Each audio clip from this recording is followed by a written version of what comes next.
राष्ट्रवादीच्या विलिनीकरणाचा मुद्दा पुन्हा चर्चेत.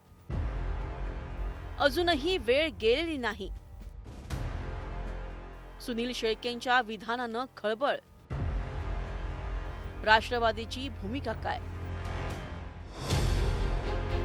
अजितदादांच्या विमान अपघातानंतर दोन्ही राष्ट्रवादीच्या विलिनीकरणाच्या चर्चा सुरू झाल्या. पण या केवळ चर्चाच होत्या. खलबत काही झाली नाही. दोन्ही बाजूंनी दावे प्रतिदावे करण्यात आले. पुढे विलिनीकरणावरून दोन्ही गटातील नेत्यांमध्ये शाब्दिक युद्धही पाहायला मिळालं. त्यामुळे दोन्ही पक्ष एकत्र येण्याची सुतराम शक्यता नसल्याचं म्हटलं जात होतं. पण आमदार सुनील शेळके यांनी विलिनीकरणावर मोठं वक्तव्य करत या निखाऱ्यावरील राख उडवली आणि पुन्हा एकदा विलिनीकरणाच्या चर्चेंना हवा मिळाली. दोन्ही पक्ष एकत्र येत असतील आणि राष्ट्रवादी काँग्रेस पक्ष हा सुनित्रा वहिनींच्या नेतृत्वात मोठा होत असेल तर अजूनही वेळ गेलेली नाही आहे.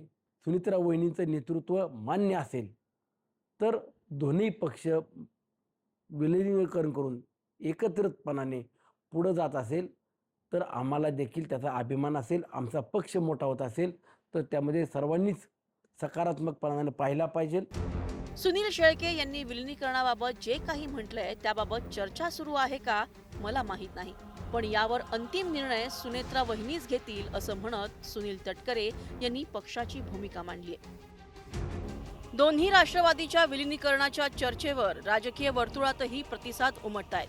राष्ट्रवादीची दोन शक्ल जी आहे ती उद्याच्या दृष्टीनं आज जी वाटचाल आहे हे फार काळ काही हे वाटचाल टिकणार नाही.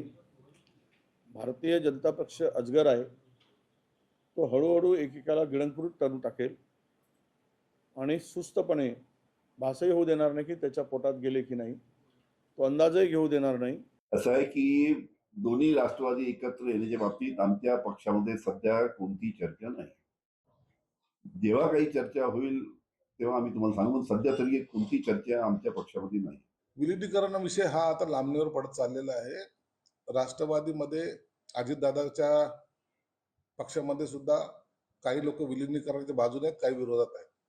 म्हणून आता याच्यावर तोडगा कसा निघेल हे आता सांगता येणार नाही. परंतु मला वाटतं ही विलिनीकरणाची प्रक्रिया लांबणीवर पडणार आहे. अजित पवार यांच्या निधनानंतर दोन्ही राष्ट्रवादी काँग्रेस समोर निर्माण झालेल्या परिस्थितीत विलिनीकरणाचा पर्याय पुन्हा एकदा चर्चेत आलाय. यावर आता दोन्ही पक्ष काय निर्णय घेत आहेत याकडे सगळ्यांचं लक्ष लागलंय. Bureau report, news 18 Marathi.